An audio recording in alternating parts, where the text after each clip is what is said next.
Om Namo Bhagavate Vasudevaya. Reading from Srimad Bhagavatam, first canto, 17th chapter, entitled Punishment and Reward of Kali. Text number 20. Apratarkyad nirdeshat iti keshvapi nishchayah atranurupam rajarshe vimrisha swamanishaya. Translation and purport by His Divine Grace A.C. Bhaktivedanta Swami, Srila Prabhupada ki jai. Translation. There are also some thinkers who believe that no one can ascertain the cause of distress by argumentation, nor know it by imagination, nor express it by words. O sage amongst kings, judge for yourself by thinking over all this with your own intelligence. Purport by Srila Prabhupada. As explained above, the Vaishnavites, the devotees of the Lord, believe that nothing can take place without the sanction of the Supreme Lord. He is the Supreme Director, for he confirms in the Bhagavad Gita 15:15 that he, as all-pervading Paramatma, stays in everyone's heart as a witness and keeps vigilance over all actions of the living being. The argument of the atheist that one cannot be punished for one's misdeeds unless they are proved before a qualified justice is refuted herein, for we accept the Lord as the perpetual witness and constant companion of the living being.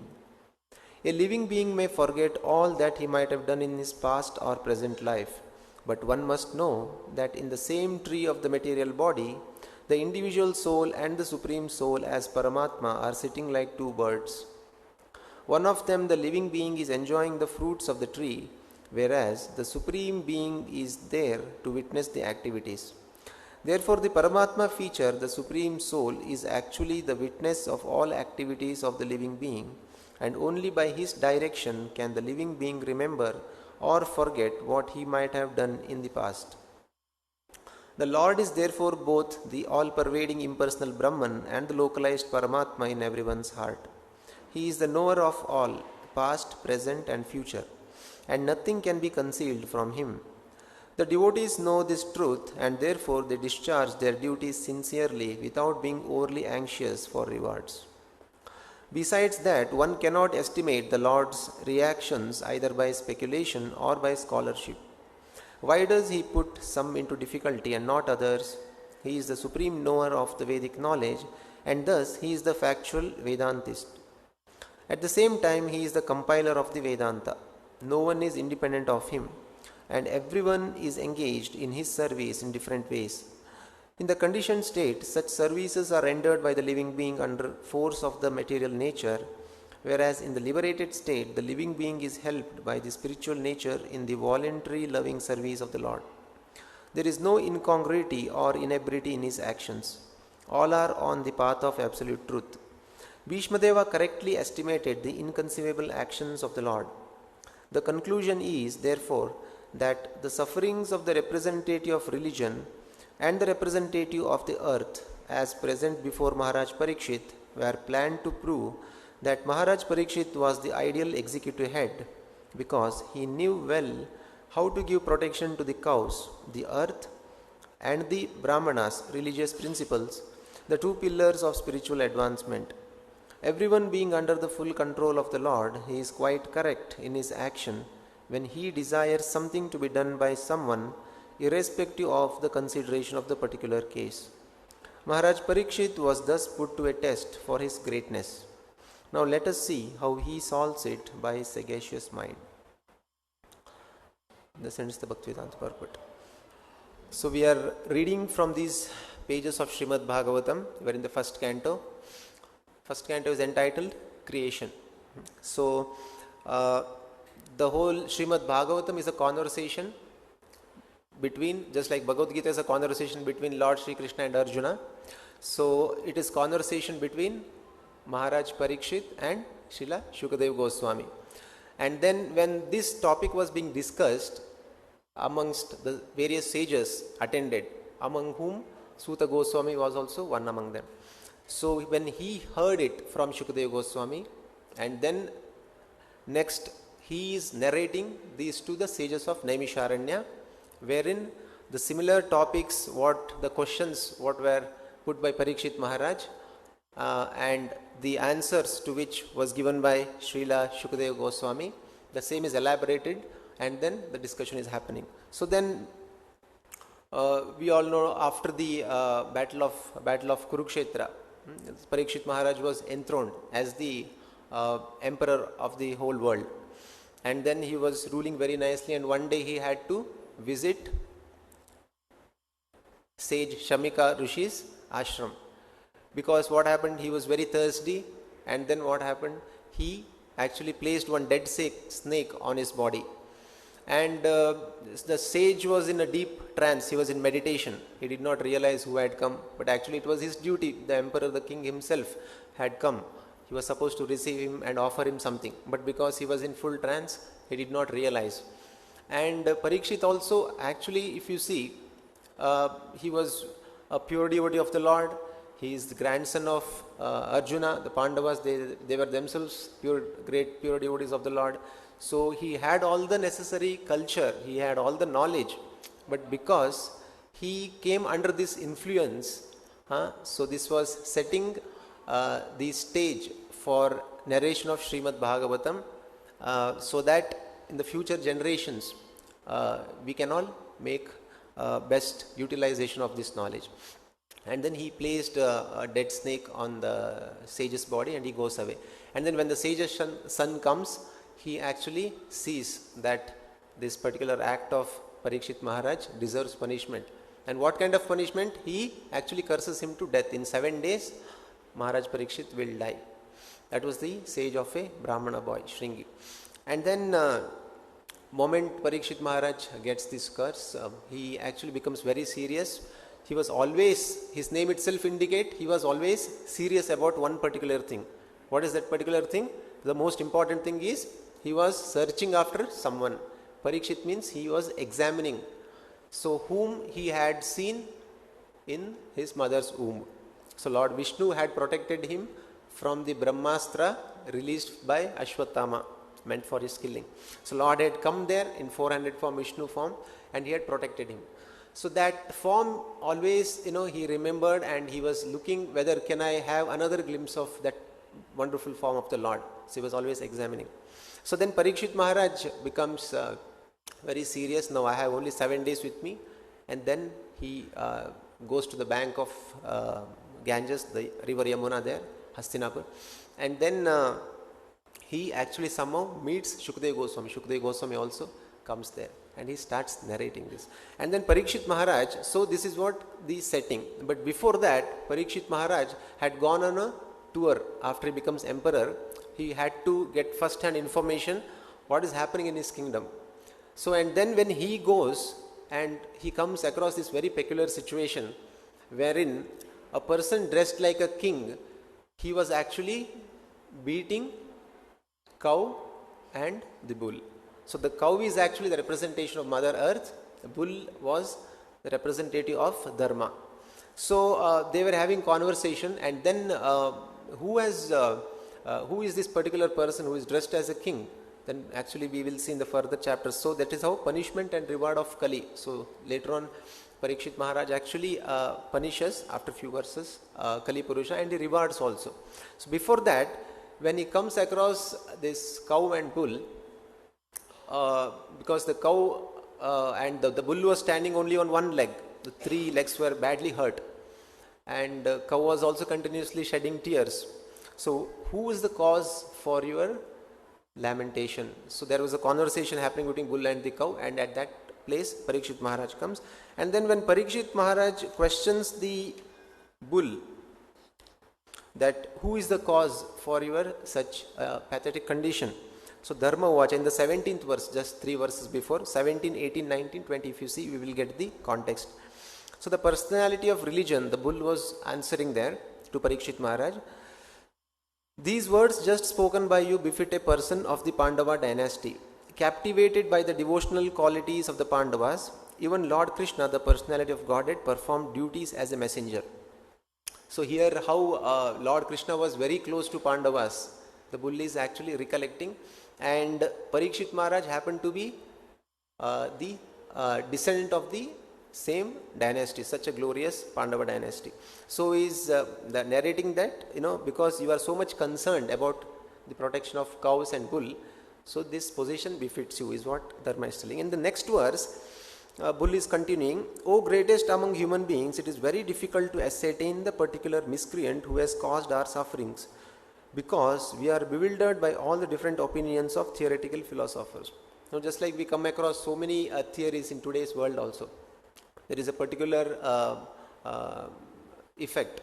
So what is the cause behind that effect? There are so many theories. So naturally bull is also, because the Kali Yuga had already begun, the bull is representing the future condition of the inhabitants of this planet Earth, that there will be so many theories like this, out of which nobody can come to a particular conclusion. So it is very confusing. And then some of the philosophers in the next verse, continuing, who deny all sorts of duality, declare that one's own self is responsible for his personal happiness and distress. Others say that superhuman powers are responsible, while yet others say that activity is responsible. And the gross materialists maintain that nature is the ultimate cause. So different theories, different persons' perspective is being presented. So nobody knows actually.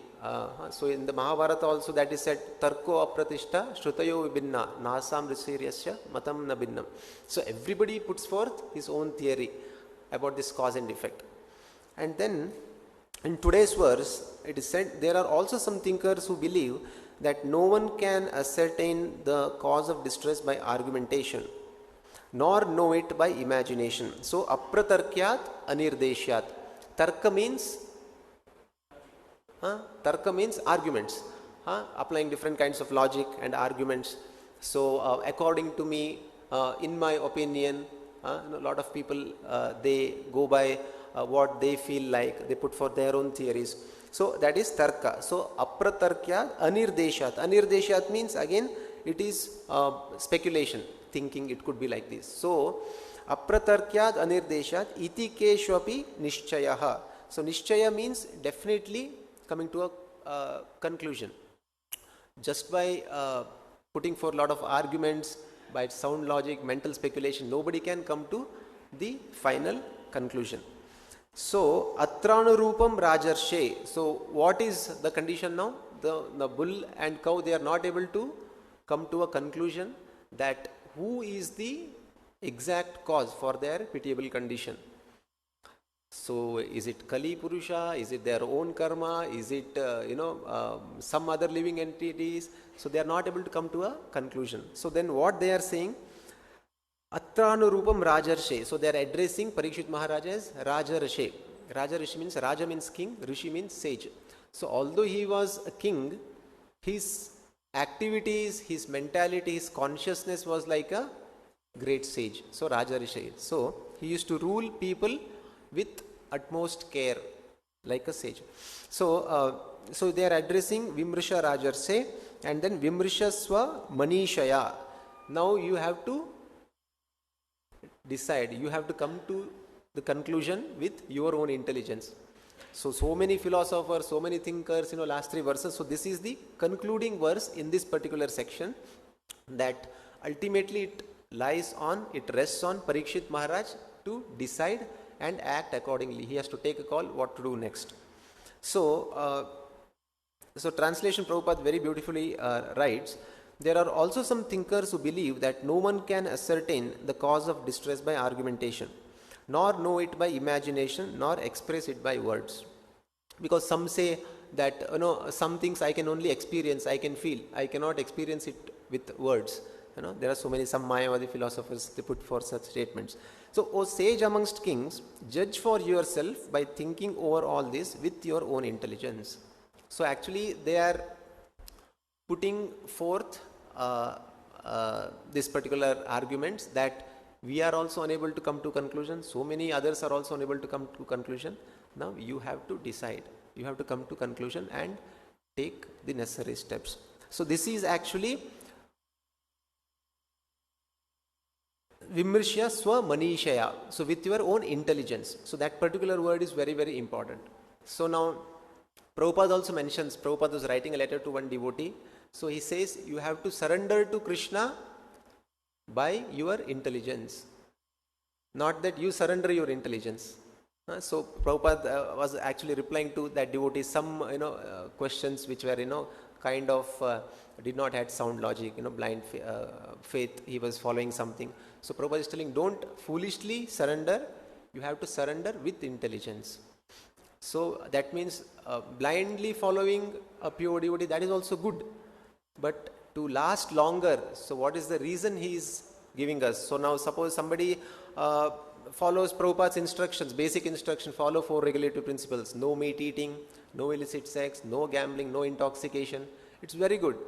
So one need not question straight away forward. Just surrender the intelligence.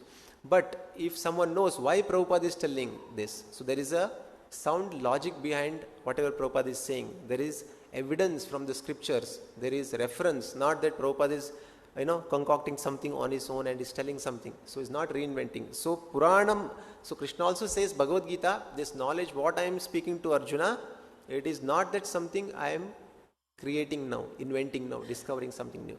The same Puratanam, the knowledge of Bhagavad Gita has been coming. Then in the 4th chapter he establishes that parampara. The same knowledge was given to sun god Vivaswan, and then his son Manu was given this knowledge. Then Ikshvaku. So like this, the same knowledge, there is nothing to reinvent. Everything is there in Vedic scriptures like Bhagavad Gita, Srimad Bhagavatam. So that is why our duty is only to guide our intelligence as per the Vedic scriptures. That is why whatever we see, we should see through the eyes of the Shastra, Shastra Chakshu. So intelligence. So it is very interesting. If you see the instructions of Lord Sri Krishna in Bhagavad Gita, ultimately this is a Bhagavad Gita, it's a manual given to us, it's a tool for humanity to conduct our activities, because we conduct our activities as per our intelligence. Krishna also establishes that hierarchy. Indriyani paranyahur indriyabhya paramanaha manasastu para buddhi. So buddhi is actually supposed to direct the mind. Mind acts according to the intelligence. And then mind directs the senses. So ultimately what activities we do through our gross senses or subtle senses, the mind, so it is actually coming from the intelligence. So that is why Krishna is giving this particular aspect. He is touching upon intelligence in each and every chapter. So let us go through few of the verses wherein Krishna stresses, there are direct instructions, but indirectly also this entire Bhagavad Gita ultimately is meant to bring our intelligence to the platform of transcendence, not limiting to this material world, material modes. So, so in the 2nd chapter, 39th verse, Krishna says, Eshate bhita sankhe buddhir yoge tva imam shrunu buddhya yukto yaya partha karma bandham prahasyasi. So Krishna is telling here, buddhya yukto yaya partha. With this knowledge, when you act with this knowledge of Bhagavad Gita, we will be able to perform our activities properly. So what kind of activities? So just like, we came across this situation. Now, the cow and bull, they are not able to decide. The personality of religion, he is supposed to know the conclusion of the entire religious systems. He himself is unable to come to this conclusion because the material world is so complex, so complicated. Krishna also says that which is karma, which is akarma, which is vikarma. Even great intelligent people get bewildered. So, to get this proper guidance, we should take shelter of the knowledge given in Bhagavad Gita, Krishna is telling. And in the, after a few verses in the same chapter, Krishna is telling, Vyavasayatmika buddhir ekeha kurunandana bahushakaya anantasha buddhayo avyavisayana. So now we may, sometimes we may get instructions from Bhagavad Gita, from Lord Krishna. But again our intelligence is lost. We again get derailed. We get again confused. Just like Arjuna was representing all of us. He is confused again and again. So he's telling Krishna, you are telling once, rejecting work is good. Sometimes you should perform activity, perform action in Krishna consciousness, is, you are saying, which is good. So I am confused, please direct me like that. So actually, although Arjuna was a pure devotee, He is representing our consciousness. We get again and again confused. So that the confusion, the cause for that confusion, Krishna is mentioning in this particular verse. So when Bahushakai Anantasha, when our intelligence, when our mind is focusing on too many things, too many materialistic ideas, trying to go after so many material things, then what happens? Our intelligence is not resolute. And then what happens? It is Bahushaka, many branched, so Krishna says. So we will not have that one pointed focus, that what I am supposed to do, what I am not supposed to do. This clarity comes only when we are not hankering, we are not running after these material things. So connected verse, Krishna also says that Shruti Vipratipannate yada stasyati nischala samadha vachala buddhis tada yogam avapsyasi. So then again Krishna also tells that a lot of people, because they are fruitive in nature, they go after the flowery language of the Vedas. And then what happens? They go after worshipping different devatas, because immediately they want to have some result. This is also another cause to not have fixed intelligence. So Krishna is telling that. So then further Krishna says in the 8th chapter, although this is the case, now this is a problem statement. Krishna is telling what is this problem. Now Krishna is not only making problem statement, he is offering the solution also. So what is the solution in the 8th chapter, Attaining the Supreme? There Krishna is telling, Abhyasa yoga yuktena chetasa nanyagamina paramam purusham divyam yati parthanu chintayan. So this is the solution Krishna is telling. Just like Arjuna is asking, okay, now how can I control my mind? Mind is so restless. I can control even the wind. But mind, keeps on generating thoughts. It keeps changing its decisions. So how do I control my mind? So Krishna is telling, actually you have to, by practice, Abhyasa yoga yuktena, chetasa nanyagamina. So the mind and intelligence should be engaged. Even if it goes here and there, should be brought back. So by practice again and again, then it becomes a natural habit. The mind, the intelligence naturally, automatically learns. It becomes the second nature, he's telling. And then again in the 10th verse, Krishna is telling, Tesham satata yuktanam bhajatam priti purvakam dadami buddhi yogam tam enama upayantite. So this verse Prabhupada also quotes many times. So when we devote our activities, Tesham satata yuktanam, continuously when we try to engage in Lord's devotional service, engage in Lord's pure devotee service, then what happens? Krishna is there in our hearts as Paramatma. Dadami buddhi yogam tam enama upayantite. So Krishna actually gives the intelligence. So just like Krishna also says, Matta smritir jnana aponancha, whatever remembrance, knowledge, forgetfulness, it all comes from the Supreme Lord himself. So ultimately whatever activities we do, it all is guided by Krishna as Paramatma. But again, that intelligence, suppose if we want to go with the material intelligence, then Krishna also will not interfere it. He sanctions the free will. But if we are sincere, if we want to sincerely conduct our intelligence based on Krishna's instructions for our own good, then naturally what happens? Krishna also gives proper direction. Yes, and in the 12th chapter, which is entitled Devotional Service, so Krishna is giving a series of verses. So one of the interesting verses, Santushta Satatan Yogi Yatatma Drida Nishchayaha Mayarpita Mano Buddhir Yomad Bhakta Same Priyaha. But again and again Krishna is telling that we should try to engage our mind and intelligence on Krishna's instructions. No matter even if it goes by again and again yoga practice, by practice you have to bring it back.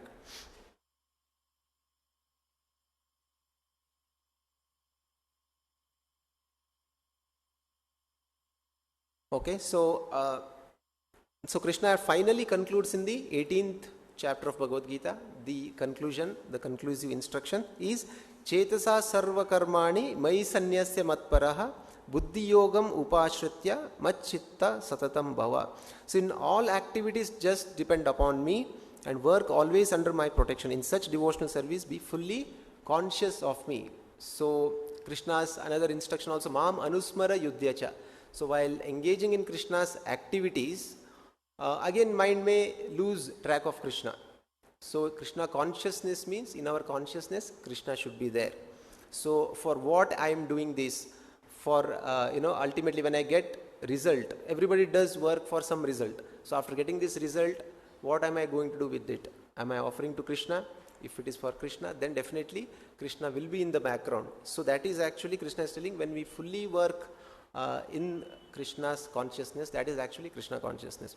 So that is where Prabhupada also mentioning in today's purport also that pure devotees, since they are always surrendered to Krishna, they act as per the instructions of the Supreme Lord. So because the instruction is coming from Krishna himself, Vedaishcha sarver ahameva vedyo vedantakrit vedavitya cham. So sarvasya chaham radhisannivishta, Bhagavad Gita 15:15, Krishna is telling the instruction, whatever direction, intelligence that is coming to every living entity is from Krishna.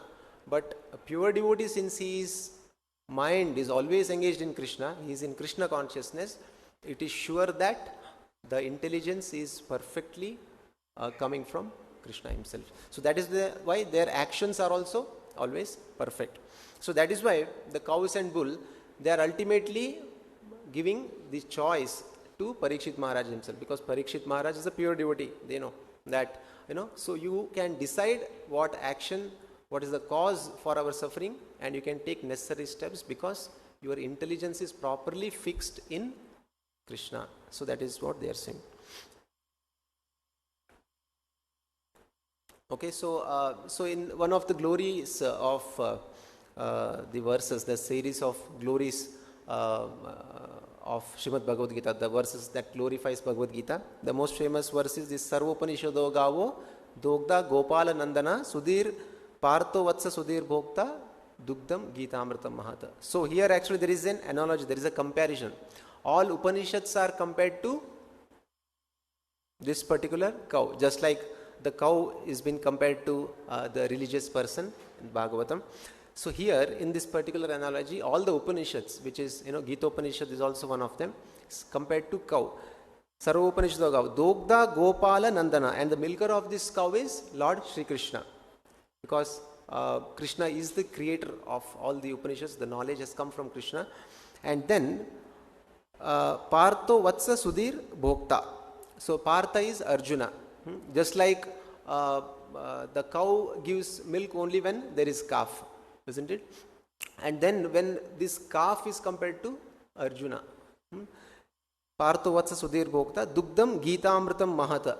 So and then the milk that is coming from the cow is the knowledge, the nectarian knowledge of these instructions of Bhagavad Gita.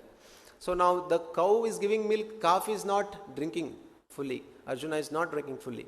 So actually it is for others, all of us also to relish.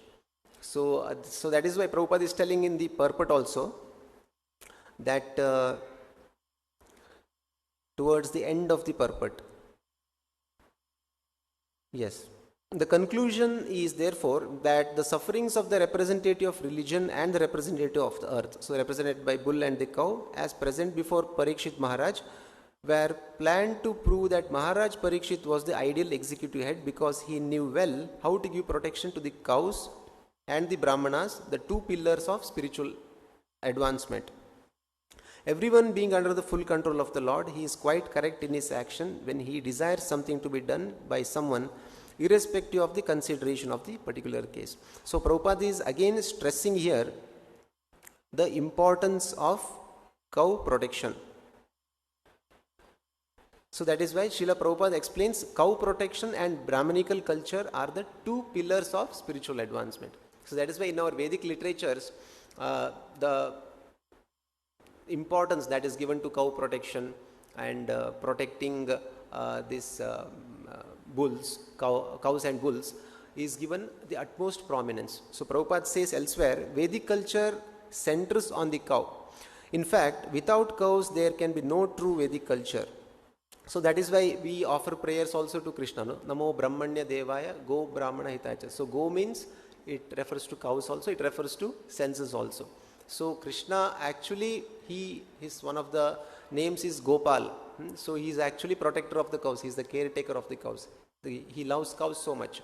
So why? Because in the Vedic culture, so much of importance was given to cows is because just like human beings, there are three modes of material nature. Like some human beings, they are in the mode of goodness, and some in the mode of rajoguna, passion, some are in tamoguna, and it's a mix and match of all this.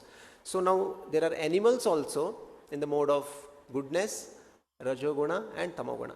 So the cow is considered to be in the mode of sattva-guna, in the mode of goodness.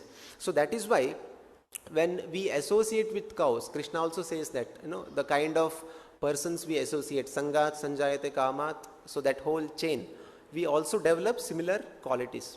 So when we associate more with cows, naturally we come to the Brahminical platform. So just like Krishna also mentions the qualities of Brahmanas, why Brahmanas are given the importance is because their qualities helps not only them but also helps others also.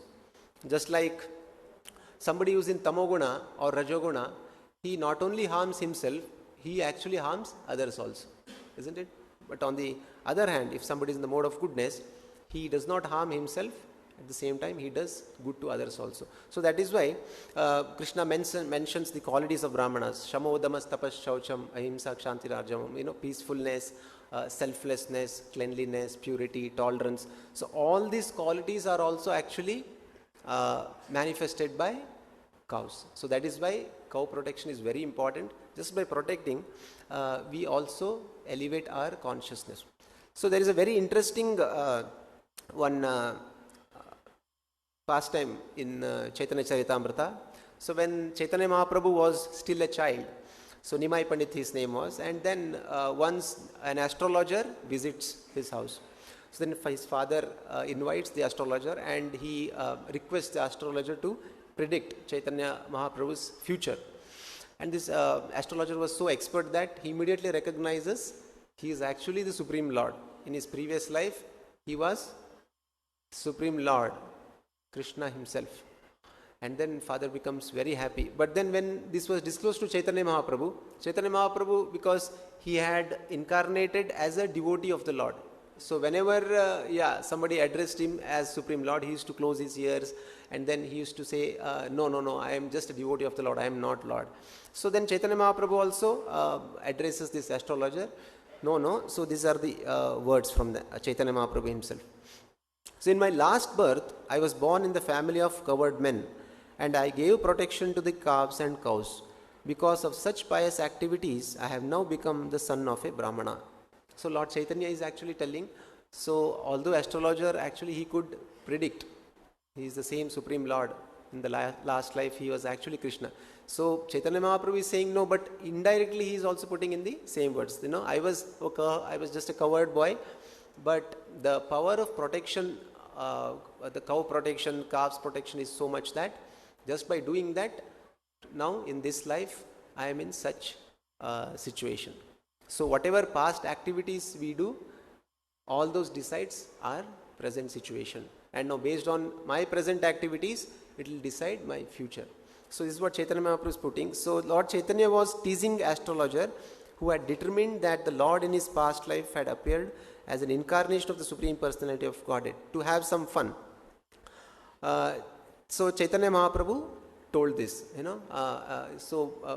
the purport, Prabhupada very nicely mentions that, Chaitanya Mahaprabhu, although he was Supreme Lord himself, he said that he is actually a devotee of the Lord. That was his purpose of, coming to this world.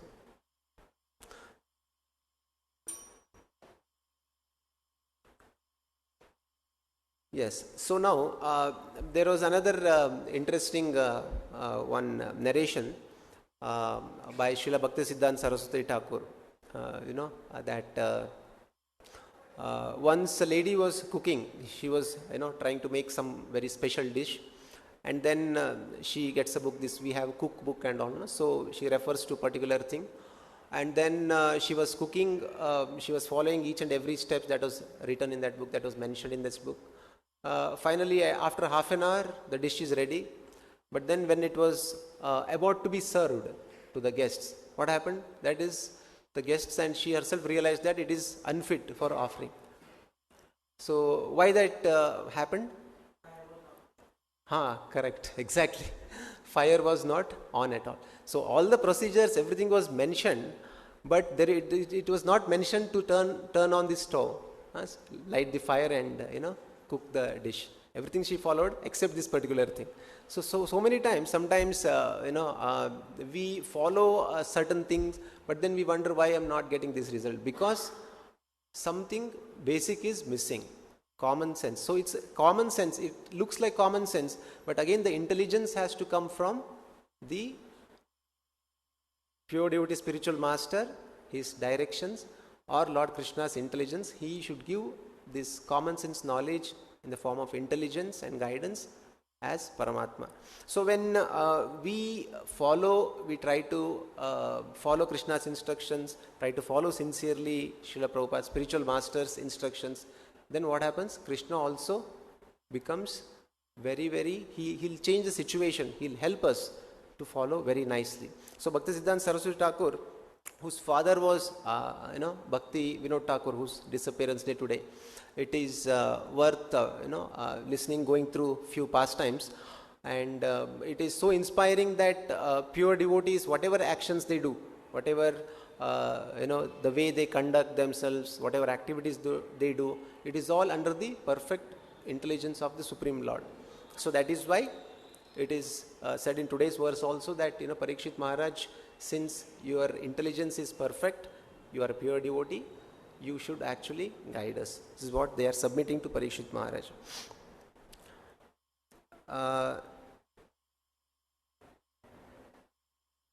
Yes, we shall quickly go through few instances of life of Srila Bhaktivinoda Thakur. So Srila Bhaktivinoda Thakur, he was born on 22nd September 1838. And then he was born in a very opulent family. But then he was, what happened? There was some kind of problem in the local area. So it was hit by very severe drought and all that.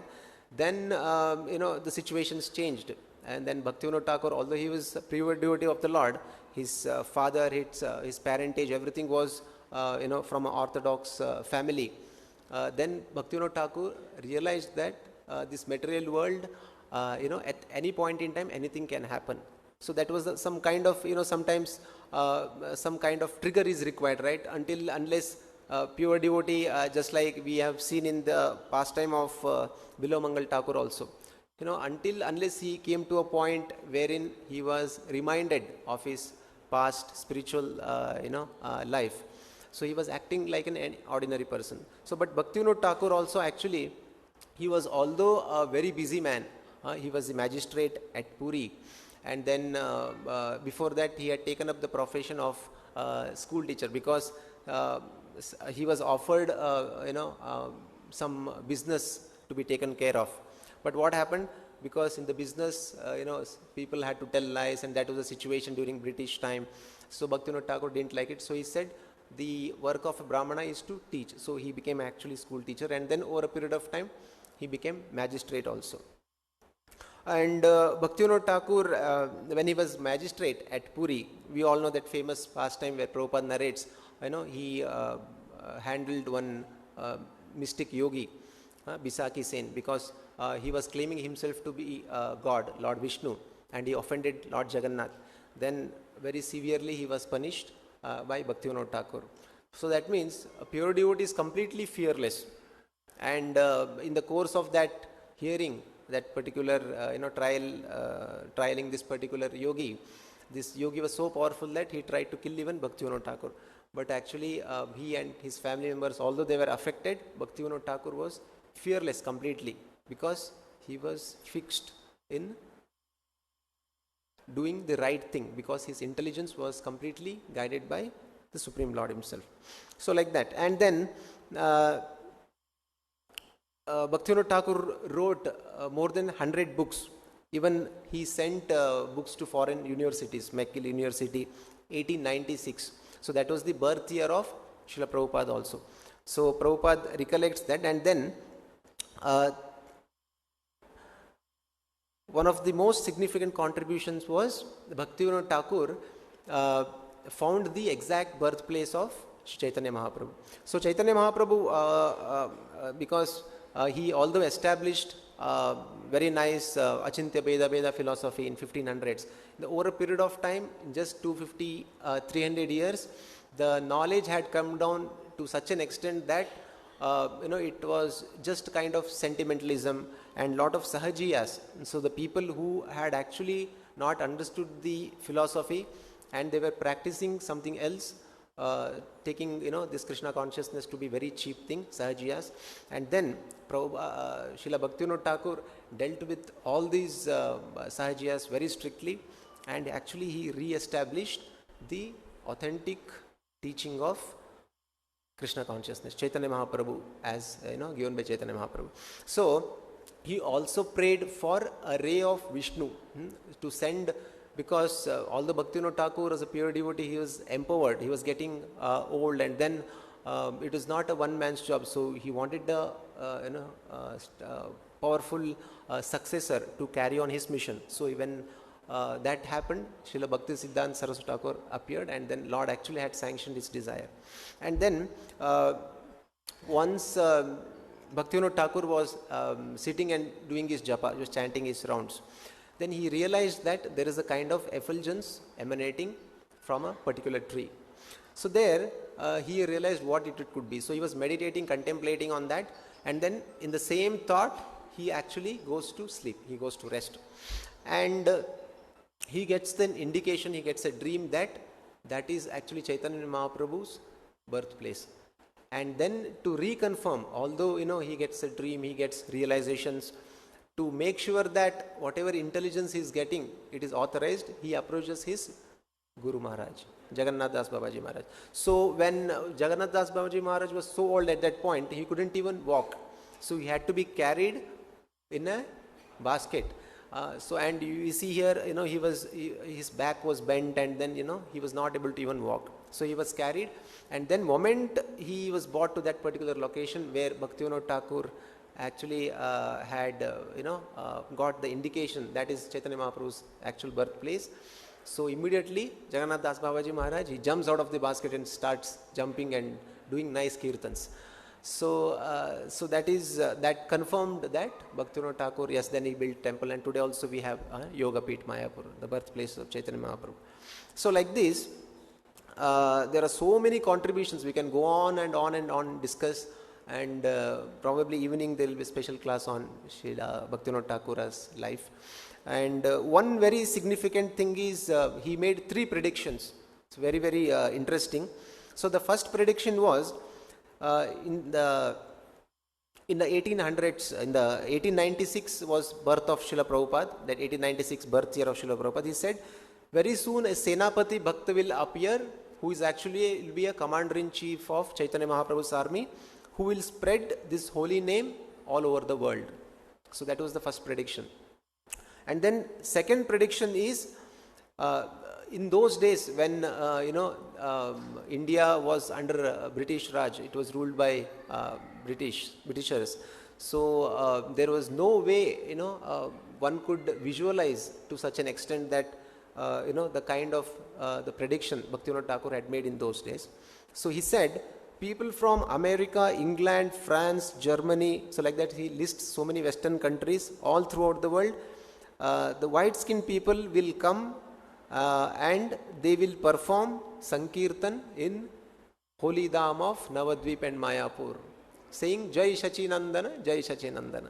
So he predicted like that. And third one was, not only they come here and perform Sankirtan, they will also perform Sankirtan in their own countries, in their own towns. So every town and village, Chaitanya Mahaprabhu's that prediction was there. Prithivite Achayat Nagara Adigram Sarvatra Prachar Hobe Morana. So that actually Bhaktivinoda Thakur had started institutionalizing, contemplating, visualizing, and then which was solidified by Srila Bhaktisiddhanta Saraswati Thakur, his son.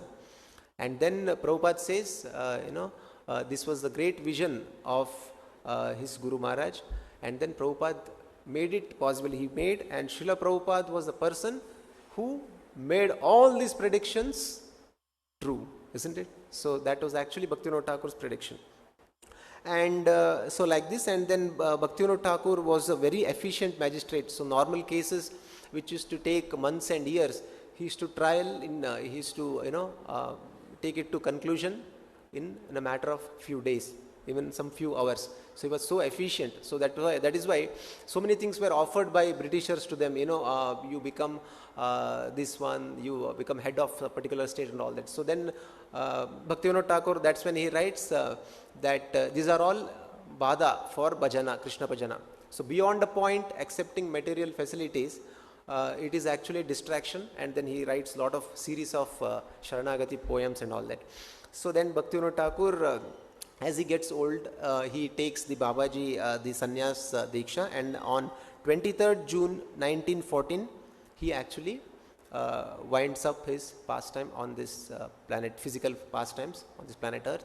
And then amidst kirtans, because by then the teachings of Chaitanya Mahaprabhu was again taking off, and the original the message what Chaitanya Mahaprabhu gave about Sankirtan, he had written so many books, all those translations from Bengal, he had translated to so many languages, Persian, he was fluent speaker in Persia, Persian language, Urdu, of course English, and he had written so many articles in English published. So in the amidst kirtans, actually he winds up with fasting. That was the day of Shri Gadadhar Pandita's disappearance day also. So today also, as per Tithi, it's actually Gadadhar Pandita's disappearance day. Panchatattva, Shri Krishna Chaitanya, Prabhu Nityananda, Shri Advaita, Gadadhara, Srivasadi Gaura Bhaktarvrinda. So Gadadhar Pandit is expansion of Srimati Radharani. Just like Chaitanya Mahaprabhu is Krishna himself, and Gadadhar is expansion of Srimati Radharani, and Nityananda Prabhu is expansion of Balram, Advaita Acharya is expansion of Mahavishnu, Srivas is expansion of Narad Muni. So this Pancha Tattva, this entire Tattva combined form is actually Chaitanya Mahaprabhu is what he came. When Lord comes, he does not come alone, he comes with his associates. So Gadadhar Pandit also, if you see in Chaitanya Charitamrita, it is mentioned that he was also acting as a devotee, pure devotee. And although they were on the level of Uttamadhikari, Mahabhagavata, so all throughout the life, Gadadhar Pandit took pleasure in serving Sri Chaitanya Mahaprabhu. And Chaitanya Mahaprabhu, and then he was so much attached to service of Chaitanya Mahaprabhu that once it so happened that Chaitanya Mahaprabhu wanted to go to Vrindavan. And Chaitanya Mahaprabhu, when he was about to go to Vrindavan, Gadadhar Pandit said, no, I also want to accompany you to Vrindavan. So, but then what had happened, Chaitanya Mahaprabhu told, no, forbade him, no, please you stay here, because he had taken Kshetra Sannyasa. So when Chaitanya Mahaprabhu lived for 48 years, so last 24 years he stayed in Jagannath Puri. So Gadadhar Pandit also eventually had moved to Jagannath Puri, and last few years what happened, he had decided to render constant service to Tota Gopinath deity. So today also if you go to Jagannath Puri, it is there. So that is the deity where Chaitanya Mahaprabhu, when he wound his pastimes, it is said that he entered the body of the deity. So in the right knee there is a crack. So that is said that Chaitanya Mahaprabhu, actually he entered the deity. So when Chaitanya Mahaprabhu entered the deity, Gadadhar also, because he was so much attached. So just like we see in the Bhagavatam also, when Krishna, Balram and all the Yadavas wound up their pastimes, they went away to their spiritual world. The Pandavas became so unhappy because they were not able to bear that separation from the Lord. So they also then finally they retired timely. So that is where Gadadhar Pandit also, because he was so much attached to Chaitanya Mahaprabhu, his service, serving him. So Gadadhar Pandit starts aging so quickly. Within a span of few months, he becomes so old. He becomes so old that he cannot even offer garland to Tota Gopinath deity. So it is said that the deity was standing. So the Krishna's deity, Gopinath's deity was in the standing form. And then he becomes so morose because he is not able to offer garland, not able to cleanse the deity like that. So then when he goes to sleep in the dream, Krishna comes, no, don't worry, I will accept your service. So and then, so next morning when he gets up, and he sees to his surprise that the deity, the standing deity, had actually was in the sitting posture. So even today we see the deities in the sitting posture. So pure devotees request, the pure devotees desire to serve the Supreme Lord is actually reciprocated by Lord also, because their intelligence is always properly guided by the Supreme Lord himself for his own service. Dadami buddhi yogam tam enama upayantite. So like that, any devotee's pastime, any devotee's life, when we study, we get an inspiration, we get the idea that how they used to conduct. Like for example, Chaitanya Mahaprabhu said, okay, you just chant Hare Krishna, Krishna Krishna, Hare Hare, Hare Rama, Rama Rama, Hare Hare. And then Kirtaneya Sadari he said. But for a simple person, that is sufficient. So that is where when Prabhupada is saying, if we completely become pure devotee, we can completely surrender to Krishna. We can surrender even blindly without applying our intelligence. But when Chaitanya Mahaprabhu came across with someone who can challenge, who wanted to challenge this philosophy or argue with him, like Keshava Kashmiri, Prakashananda Saraswati, Sarvabhauma Bhattacharya. So he gave a detailed philosophy also. So Prabhupada said we should know detailed philosophy also. And there is an instance when Hiranyaksha was killed. Hiranyakashipu gives lot of spiritual knowledge. He gives lot of spiritual instructions on soul. This Kala factor, everything is under the control of the Supreme. All that he says. But how much he had realized it, how much he had realization actually that comes by the blessing of a pure devotee. Otherwise, it is very, very difficult. So that is why we should chant our japa very nicely. So that is why Madhupandit Prabhu also says soulful japa. For a simple person, just chant and hear, that is sufficient. But because to get more flavors, but our minds are complicated, we have trained in a particular way, we need to go through a systematic training. When somebody questions, argues, what is there in this japa, sentiment, like a sentiment, you are chanting japa, you don't know what is the reason behind.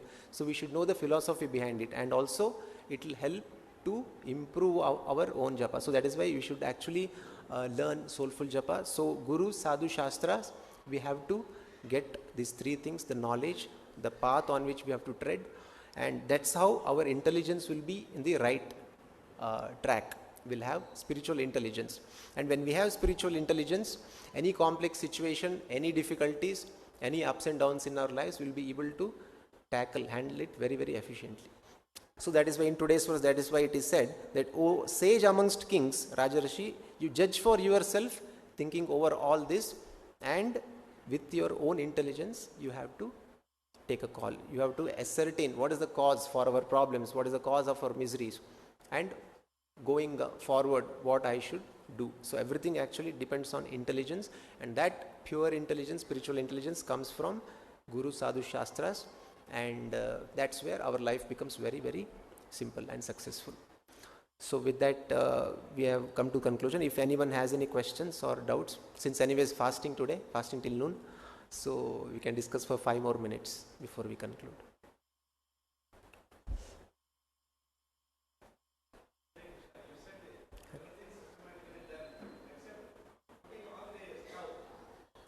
Yes, yeah, in that lady that she was cooking, but she forgot to turn on the switch, the stove, yes.